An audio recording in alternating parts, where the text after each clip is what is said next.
Hello and welcome to Pensions in 10 with me, David Brooks, and I'm joined this week by my colleague Chris Rice. This week we take a look at the targeted support consultation from the FCA. We look at the latest ructions and movements in the buyout section of the industry, and then we consider what might be next for the adequacy review from the government. Okay, first today then, Dave, an announcement from the FCA. I remember a few years ago there were some discussions about triaging financial advice for people that weren't really wanting to spend the full money because they didn't have really complicated financial needs and potential robo advice. Sounds like we might be going that way a little bit now. Maybe, yeah. So I think there's a definite recognition that there is an advice gap. There's an issue. People aren't taking advice. I think the stat in here is like 9% of people took advice in the year to May 2024, and it's possible that a lot more people do need advice but don't want to pay, don't understand the issues that they're even having to address, and so in complete ignorance will make some decisions.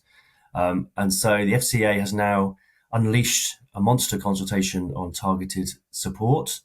So this will be, I think, primarily DC schemes, but it could possibly apply to DB schemes. But I think this is primarily something for DC schemes to worry about. And it will basically be a way of providing support for people at various stages in their pension saving life cycle, from starting out, so understanding how much they probably could be putting in or should be putting in, depending on what outcomes they want, and then going through to understanding the tax efficient nature of taking benefits, and also what investment products they might be using as well. And I think the theory is that this would be aimed at particular cohorts of people or particular characteristics of people. The delivery of this is still relatively unclear to me. I don't really quite know how you'll identify these people, whether they need to go through some kind of questionnaire or whether the providers will have to identify them in another way, crunch some data and say, well, you should be reading this now. You're 40, now's a good time to start thinking about this type of investment, or you're now 60, maybe you need to be investing in these types of products, sort of a lifestyling, but guiding people through it, that sort of thing. In addition, and also, hinting, sort of addressing what you were hinting at there with robo advice and those type of things, is there's going to be a further consultation on simplified advice. So perhaps people with relatively simple situations, they could have some advice with a recommendation at the end. And I could already hear people screaming AI. If I had an earpiece, somebody would be saying AI, say AI. So who knows? AI is sort of the follow-on from robo, I suppose, is having people going through a series of set questions based on their lifestyle, and perhaps a computer generated answer will pop out at the end to make it efficient. I don't know, because there aren't that. I mean, there's plenty of advisors, but there probably aren't that many. There'll be at the moment there's a sort of a demand problem, but there could become a supply problem if we start having lots of people wanting advice. So this is quite big news, I think, really, for those, especially those around DC, and also, how it also is going to fit into the guided retirement side of things as well, which is coming through in the pension schemes bill. So we've got targeted support, simplified advice, guided retirement. All these things are trying to come together to help people manage their pensions money, and it's a pretty complicated position right now. Okay, Chris, so also big news in the world of the buyout market over at PIC. Can you fill us in on what's been going on? Gladly, and really convenient of them to have done a transaction in the week before I'm due to appear with you, Dave. Almost So like it gives me an excuse to talk buyouts. So, well, firstly, big number, 5.6 billion that they've paid for PIC. So really does show what I've been saying for a while, is that there's good money in bulk annuity business for defined benefit schemes. Stack up a load of schemes, invest efficiently, run them well, and see the profits run off as you can release your reserves. So very attractive piece of business. Possibly not the last type of consolidation that we'll see. There have been rumours around PIC for a while that there were a few interested, and with the new entrants coming in, we can see that it's very attractive business to be part of.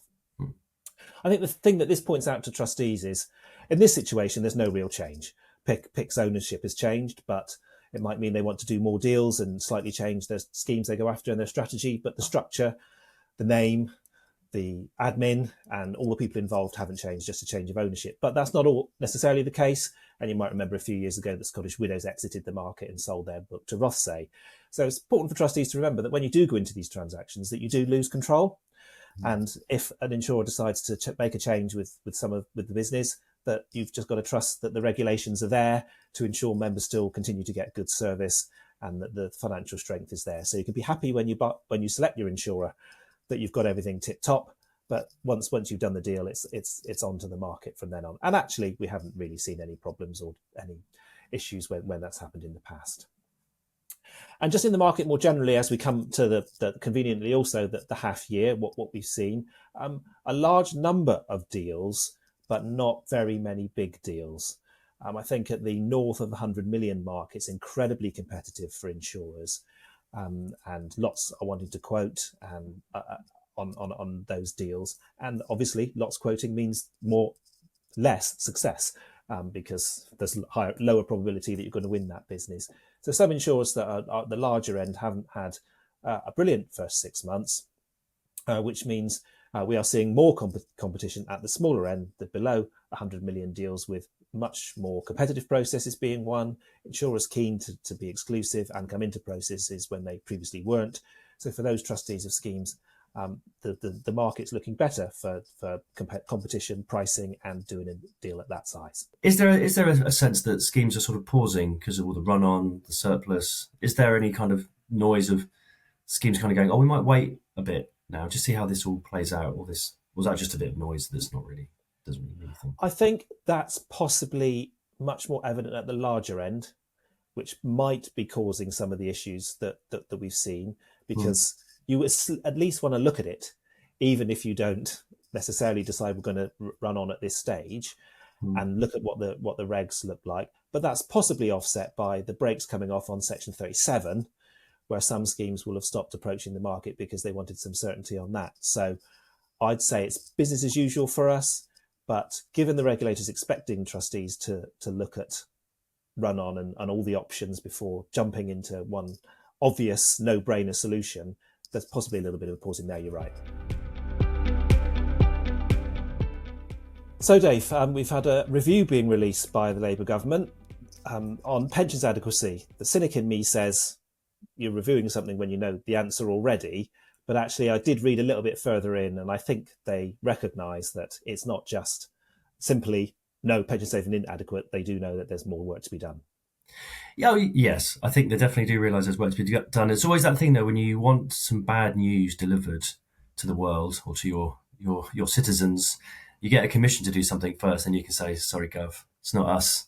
This horrible commission's recommending that we do this.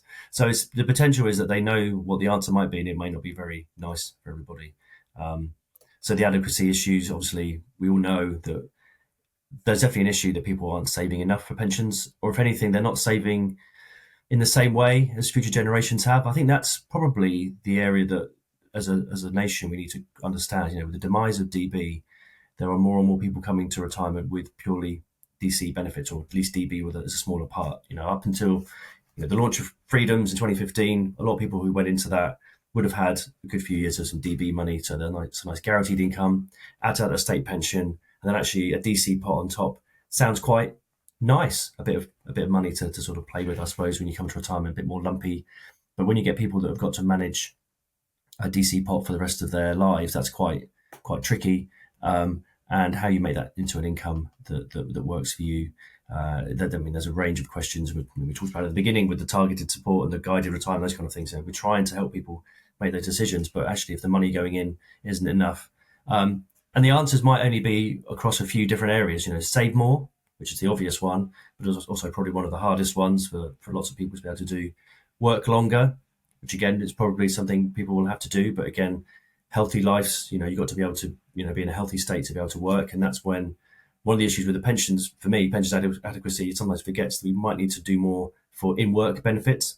For those people that are now going to be working into their late 60s, if the state pension age is 68, how do you help people as they go through their 60s and, they might not be able to go to work as much as they used to? How do you manage in-work benefits?